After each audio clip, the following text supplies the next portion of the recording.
Aku jangan buka. Dah. Dah. Dah. Tar dulu. Mending pakai halo semuanya aja. Ya udah. Dekat ya. Ya, tak. Dekat. Halo semuanya.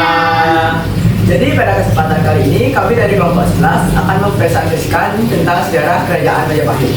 Sebelumnya perkenalkan kami. Nama saya Imadi Arkananta Deva, nomor absen 14. Baik, perkenalkan nama saya Karina Triasia Suara, nomor absen 21. Nama saya Gusti Putri Yoga Pratama Wijaya, nomor absen 11. Jadi mari kita mulai saja presentasinya. Nah, di sini pertama saya akan menjelaskan tentang latar belakang berdirinya Kerajaan Majapahit. Jadi, Kerajaan Majapahit merupakan kerajaan Hindu-Buddha terbesar dan terkuat di Nusantara pada masanya. Berdirinya Kerajaan Majapahit didirikan oleh Raden Wijaya pada tahun 1293 sampai dengan 1527 Masehi. Kerajaan Majapahit ini mencapai puncak kejayaannya pada saat pemerintahan Raja Hayam Wuruk dengan dukungan dari Mahapati Gajah Mada yang terkenal dengan sumpah palapannya yang berisikan mengenai Gajah Mada pantang bersenang-senang sebelum dapat menyatukan Nusantara. Menurut sejarawan Slamet Muljana dalam bukunya yang berjudul Runtuhnya Kerajaan Hindu Jawa di Nusantara dan Timbulnya Kerajaan-Kerajaan Islam di Nusantara, Raden Wijaya berhasil memproklamasikan dirinya sebagai raja pertama dalam Kerajaan Majapahit, dan juga ia berhasil mengalahkan Raja Kediri pada tahun 1293. Nah, berdirinya Kerajaan Majapahit ini bermula dari kerajaan-kerajaan kecil yang ada di sekitar daerah Trowulan, dan juga sejarah dari Raja Kertanegara yang merupakan raja terakhir dari Kerajaan Singasari, dan pada awal abad ke-13 terjadi peperangan antara Kerajaan Singasari dan Kerajaan Kediri yang mengakibatkan Kerajaan Sari mengalami kekalahan. Namun pada tahun 1292 terjadi serangan dari pasukan Mongol yang dipimpin oleh Kubilai Khan. Ia ingin memperluas wilayah di daerah Nusantara, dan Raja Kertanegara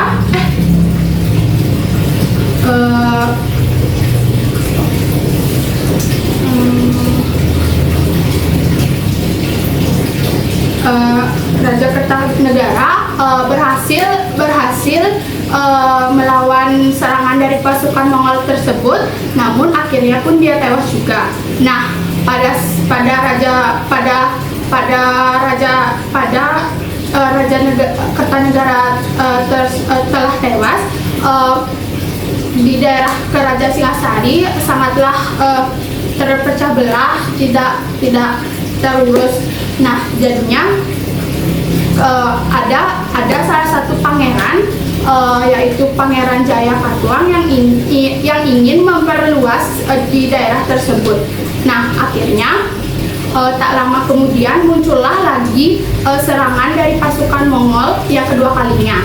Nah, setelah itu pada tahun 1200, pada saat itu setelah Kerajaan Singasari mengalami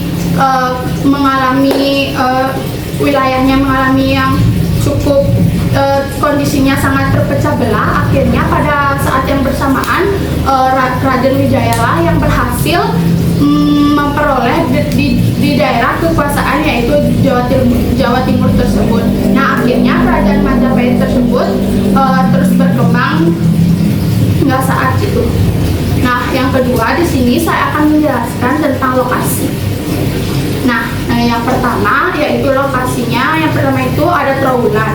Nah, Kerajaan Majapahit ini berpusat tepatnya di Trowulan, Jawa Timur, Kabupaten Mojokerto. Nah, di sana juga terdapat peninggalan-peninggalan candi-candi. Nah, Kerajaan Majapahit ini juga daerahnya di Trowulan, dan ini juga merupakan pusat ibu kota dari Kerajaan Majapahit. Nah, Trawulan ini juga letaknya cukup strategis karena dekat dengan Sungai Berambas yang merupakan sumber air utama bagi Kerajaan Majapahit dan juga ia dekat dengan daerah perbukitan. Yang kedua ada Mojokerto. Mojokerto itu tempat penyebaran agama Hindu pada abad ke-13 sampai ke-15. Nah, yang ketiga ada Surabaya. Nah, pelabuhan dalam Kerajaan Majapahit itu yang paling terkenal itu daerah Surabaya. Nah, terdapat juga peninggalan seperti Museum Cengho. Nah, yang terakhir ada Bali. Walaupun Bali bukan termasuk daerah wilayah Jawa, namun pada saat pemerintahan Gajah Mada terdapat peninggalan sejarah seperti Pura Luhur Uluwatu dan Pura Luhur Besakih. Sekian presentasi dari saya, akan dilanjutkan oleh teman saya. Selanjutnya adalah raja-raja yang pernah memerintah di Kerajaan Majapahit. Yang pertama ada Raden Wijaya. Raden Wijaya ini memerintah dari tahun 1293 Masehi sampai dengan 1309 Masehi. Pada saat Raden Wijaya memerintah, Kerajaan Majapahit adalah pada saat Raden Wijaya memerintah, Raden Wijaya adalah raja pertama Kerajaan Majapahit sekaligus pendiri Kerajaan Majapahit. Dan gelar Raden Wijaya adalah Kertajaya Jayawardhana. Yang selanjutnya ada Raja Jayanegara. Raja Jayanegara ini memerintah dari 1309 sampai dengan 1328. Yang selanjutnya ada Raja Sri Kitarja. Raja Sri Kitarja ini memerintah dari tahun 1328 sampai dengan 1350. Yang selanjutnya ada Raja Hayam Wuruk. Raja Hayam Wuruk ini memerintah dari tahun 1350 sampai dengan 1389. Pada saat Raja Hayam Wuruk ini memerintah, Kerajaan Majapahit mengalami puncak kejayaannya, yaitu pada tahun 1350 sampai dengan 1389. Yang selanjutnya ada Raja Wikramawardhana. Raja Wikramawardhana ini memerintah dari tahun 1389 sampai dengan 1429. Yang selanjutnya ada Raja Suita. Raja Suita ini memerintah dari 1429 sampai dengan 1447. Yang selanjutnya ada Raja Kertawijaya. Raja Kertawijaya ini memerintah pada tahun 1447 sampai dengan 1451. Yang selanjutnya ada Raja Sanawardhana. Raja Sanawardhana ini memerintah dari tahun 1451 sampai dengan 1453. Raja Sanawardhana ini memerintah dari 1451 sampai dengan 1453. Yang selanjutnya ada Raja Purwawisesa. Raja Purwawisesa ini memerintah dari tahun 1456 sampai dengan 1466. Yang selanjutnya ada Raja Pandansala. Raja Pandansalas. Raja Pandansalas ini memerintah dari tahun 1466 sampai dengan 1468. Yang selanjutnya ada Raja Kertabumi. Raja Kertabumi ini memerintah dari 1468 sampai dengan 1478. Dan selanjutnya ada Raja Girindrawardhana. Raja Girindrawardhana ini memerintah dari tahun 1468 sampai dengan 1474. Yang selanjutnya ada Raja Patih Udara. Raja Patih Udara ini memerintah dari tahun 1489 sampai dengan 1572. Ya, selanjutnya itulah presentasi dari raja-raja yang memerintah kerajaan Majapahit. Yang selanjutnya akan dilanjutkan oleh Mas. Baik, pada kesempatan ini hari ini saya akan mempresentasikan ciri khas ekonomi dan sosial budaya dari kerajaan. Nah, pertama diawali dari ekonomi kerajaan Majapahit. Sebagai kerajaan maritim terbesar pada masa itu, kerajaan Majapahit harus menekankan sektor ekonominya. Nah, pertama, kerajaan Majapahit menjalin kerjasama dengan kerajaan-kerajaan tetangga seperti Cambal di antara Kamboja dan Vietnam, bahkan dengan Tiongkok yang berada di Cina. Nah, kerjasama dengan kerajaan tetangga ini membuat kerajaan Majapahit memiliki perdagangan yang kaya dan beraneka macam. Selanjutnya yang kedua itu adalah penaklukan kerajaan di pulau-pulau Jawa. Nah, penaklukan kerajaan kecil yang ada di Pulau Jawa ini bertujuan agar meluasnya daerah kekuasaan dari kerajaan Majapahit. Nah, dengan menaklukkan kerajaan kecil-kecil yang ada di Pulau Jawa dari sekitar ini, menyebabkan kerajaan Majapahit memiliki kuasa akan perdagangan yang terjadi di daerah-daerah tersebut. Lalu yang ketiga itu ada kerajaan Majapahit itu bergantung pada sektor pertanian. Nah, selain dari bergantung terhadap sektor maritim dan perdagangannya, kerajaan Majapahit juga bergantung pada sektor pertanian. Hal ini bisa dilihat dari kerajaan Majapahit memiliki sistem agraris atau sistem pertanian yang cukup maju di zamannya. Selain itu juga pengetahuan agraris tentang pertanian kerajaan Majapahit juga bisa dibilang cukup tinggi. Yang keempat itu ada mendirikan pelabuhan dan pasar di sekitar Pulau Jawa. Nah, sebagai kerajaan maritim dan perdagangan, kerajaan Majapahit memiliki beberapa sektor perdagangan dan pelabuhan. Contohnya itu ada di utara Pulau Jawa. Nah, pelabuhan yang ada di utara Pulau Jawa ini menjadi tempat berlabuhnya pedagang-pedagang dari timur Nusantara berlabuh di kerajaan Majapahit untuk berdagang. Selanjutnya itu adalah sosial budaya dari kerajaan Majapahit. Nah, yang pertama itu adalah mayoritas masyarakatnya itu menganut agama Hindu dan Buddha. Nah, sebagai kerajaan yang bergantung pada sektor perdagangan, banyaknya bangsa-bangsa yang datang ke Majapahit untuk berdagang menjadi faktor mengapa kerajaan Majapahit ini memiliki berbagai macam kebudayaan contohnya Hindu dan Buddha. Selanjutnya itu adalah munculnya sistem kasta di kerajaan Majapahit. Nah, dengan datangnya berbagai bangsa, contohnya itu bangsa India ke kerajaan Majapahit, menyebabkan para pedagang India itu membawa sistem kasta ke kerajaan Majapahit ini. Nah, walaupun sistem kasta ini tidak terlalu betah ada di masyarakat. Selanjutnya itu adalah kesenian dari Majapahit. Nah, kesenian dari Majapahit ini menjadi ciri khas dari kerajaan tersebut. Seperti ada seni arsitekturnya, seni ukirnya, dan juga seni sastranya. Selanjutnya adalah ciri khas dari kerajaan Majapahit.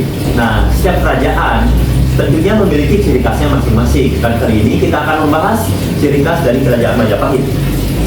Nah, kerajaan Majapahit memiliki ciri khas mulai dari sistem pemerintahannya hingga sistem masyarakatnya. Pertama dari sistem pemerintahannya, sistem pemerintahan Majapahit itu menganut yang namanya sistem Mitreka Stata. Sistem Mitreka Stata ini adalah menganggap kerajaan yang berada di bawah atau kerajaan yang dikuasainya itu ataupun dengan kerajaan yang ikut bekerja sama dengan kerajaan Majapahit sebagai mitra yang memiliki kedudukan yang sejajar dengan kerajaan Majapahit. Nah, dengan itu hubungan kerajaan Majapahit dengan kerajaan yang bawahnya itu menjadi baik dan erat. Selanjutnya itu adalah kerajaan Majapahit sudah menggunakan sistem mata koin, uang mata koin. Nah, uang koin kerajaan Majapahit ini bisa disebut dengan uang gobok, dengan nama uang gobok. Nah, sebagaimana fungsi uang pada umumnya, uang gobok ini digunakan dalam perdagangan dan bahkan sudah digunakan dalam membayar pajak. Selanjutnya itu adalah ciri khas kerajaan Majapahit. Kerajaan Majapahit merupakan kerajaan multikultural, yang artinya adalah kerajaan yang menganut berbagai macam keagamaan, kesenian, dan masyarakatnya itu berasal dari berbagai bangsa. Selanjutnya itu adalah kesenian budayanya. Nah, seperti yang saya sebutkan tadi, ciri khas dari Kerajaan Majapahit itu bisa dilihat dari kesenian budayanya. Bisa dilihat pertama dari seni arsitekturnya, yang bisa kita lihat dari candi-candinya. Yang kedua adalah seni ukirnya, yang bisa kita lihat dari relief yang biasa diukir di dinding-dinding candi Majapahit.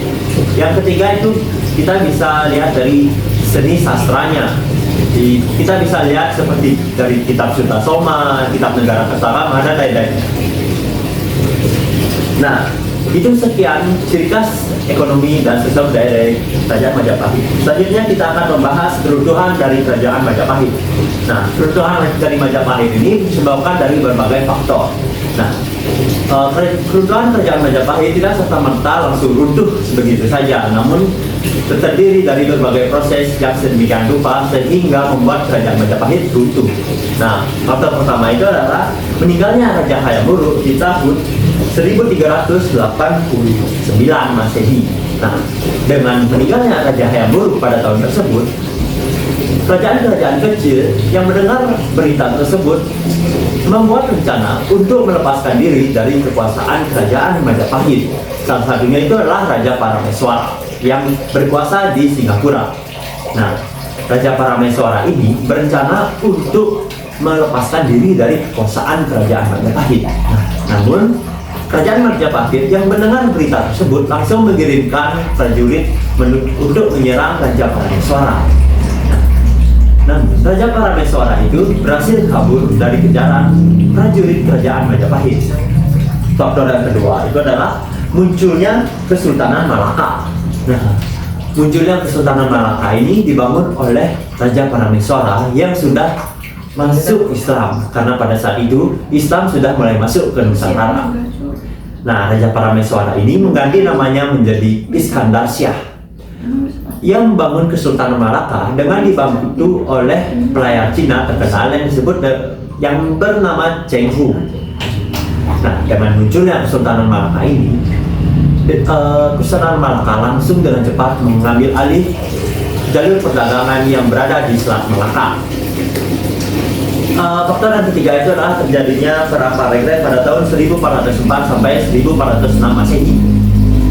Nah, Perang Parengret ini merupakan adalah perang saudara yang artinya perang internal Kerajaan Majapahit. Nah, sebagaimana perang saudara pada umumnya, pastinya harus menguras sumber daya dari kerajaan tersebut.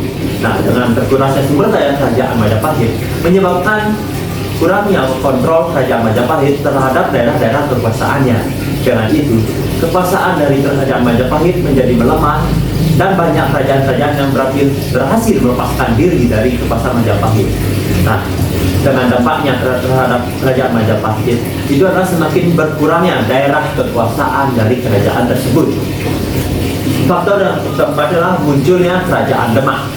Dengan semakin menguatnya pengaruh Islam di tanah Jawa menyebabkan munculnya Kerajaan Demak yang berasal dari bergabungnya komunitas Islam di tanah Jawa. Walaupun Kerajaan Majapahit sempat mengakui berdirinya Kerajaan Demak, namun Kerajaan Majapahit sempat ingin bernegosiasi dengan Portugis untuk menghancurkan Kerajaan Demak. Namun negosiasi ini gagal.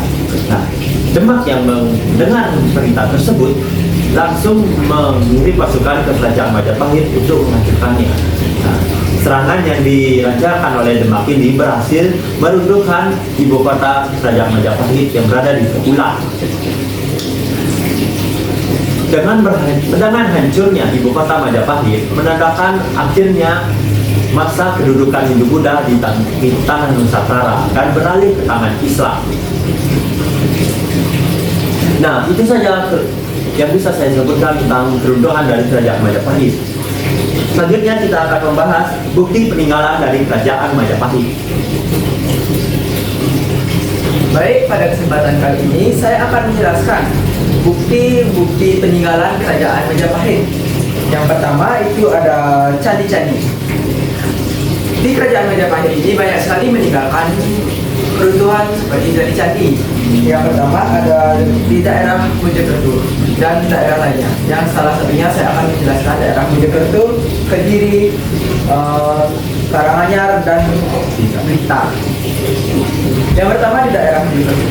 Di daerah Mojokerto ini ada 5 bukti candi kerajaan peninggalan kerajaan Majapahit. Yang pertama ada Candi Tikus. Candi Tikus ini terletak di Desa Temon, Kecamatan Terbulan, Kabupaten Mojokerto. Yang kedua ada Candi Brahu. Candi Brahu ini terbuat dari bata yang dilekatkan dengan cara digesekkan. Yang selanjutnya ada Candi Gentong. Candi Gentong ini terletak di sebelah Candi Brahu. Yang selanjutnya ada Candi Uringin. Candi Uringin. Candi Uringin ini dikelilingi oleh gapura yang mengelilingi daerah candinya. Yang sebelum masuk daerah candi tersebut kita harus melewati gapura tersebut. Yang selanjutnya ada Candi Bajang Ratu. Candi Bajang Ratu ini berbentuk baju raksa untuk menghormati dan mengenang Raja Jaya Negara. Yang selanjutnya ada di daerah Kediri. Di daerah Kediri ini ada dua candi yang terbentuk, dua candi peninggalan kerajaan Majapahit. Yang pertama ada Candi Surawana. Candi Surawana ini bercorak Hindu. Yang selanjutnya ada Candi Tegowangi. Candi Tegowangi ini bisa juga disebut sebagai Candi Sentul. Selanjutnya ada di daerah Karanganyar. Di daerah Karanganyar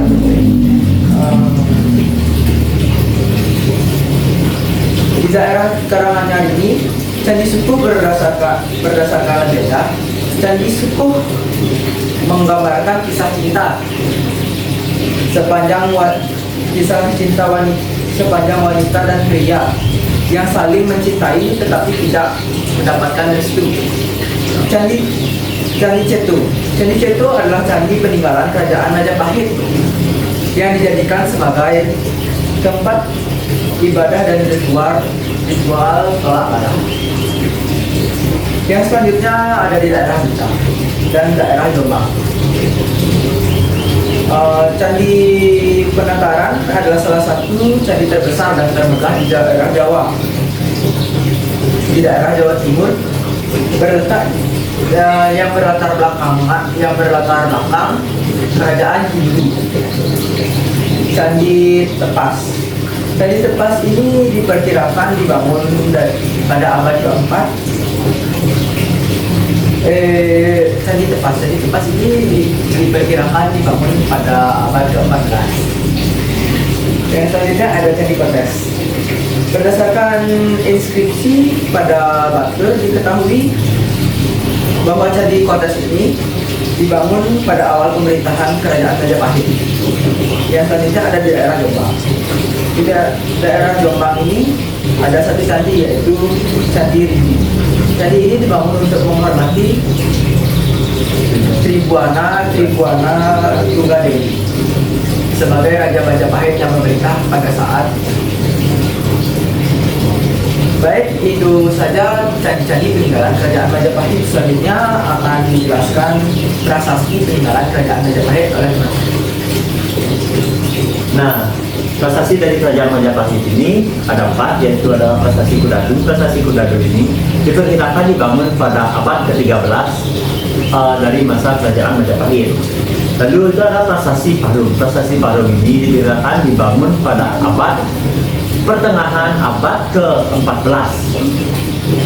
Lalu ada prasasti Sukamerta. Prasasti Sukamerta ini menurut orang dibangun sekitar tahun 1208 Saka atau pada tahun 1296 Masehi.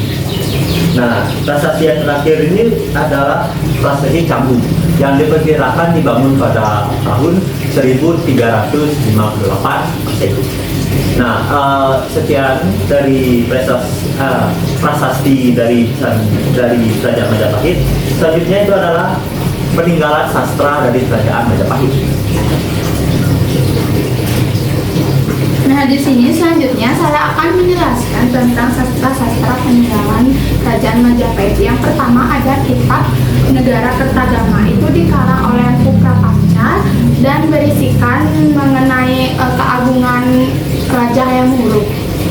Dan juga yang kedua ada kitab Sutasoma. Kitab Sutasoma ini dikarang oleh Empu Tantular dan juga berisikan tentang bagaimana kita cara toleransi antar agama Hindu-Buddha pada saat itu. Nah, yang ketiga ada kitab Pararaton. Kitab ini belum diketahui sampai sekarang siapa yang mengarangnya, tapi kitab ini berisikan tentang silsilah raja-raja dan juga kondisi kerajaan Singasari dan kerajaan Majapahit.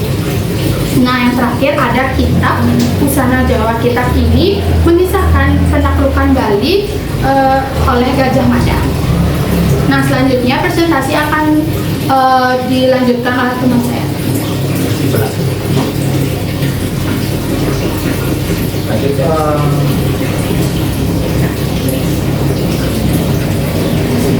Jadi kali ini saya akan merangkum kesimpulan dari presentasi kali ini.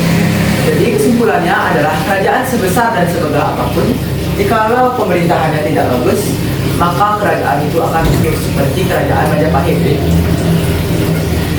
Kerajaan Majapahit ini bisa runtuh karena pemerintahannya tidak bagus. Adapun perang saudara, pedang internal atau perang saudara yang dilakukan oleh kerajaan Majapahit dan pemerintahannya yang tidak begitu bagus dalam memerintah. Buktinya pada saat kerajaan Majapahit dipimpin oleh Raja Hayam Wuruk pada masa itu, kerajaan ini mengalami masa kejayaannya, dan setelah Raja Hayam Wuruk ini tiada atau meninggal, maka kerajaan Majapahit juga akan mengalami keruntuhan dan secara tidak langsung akan terus menurun kekuasaan kerajaan itu. Dan ada pula pengaruh selanjutnya, ada kerajaan Islam yang masuk ke daerah Nusantara dan menguasai kerajaan Majapahit itu.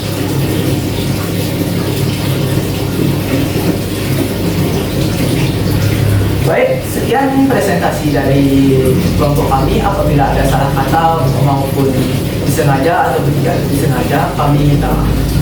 Sekian presentasi dari kami ucapkan terima kasih. Terima kasih. Coba lihat masih nggak ketik? Masih? Ketik dong.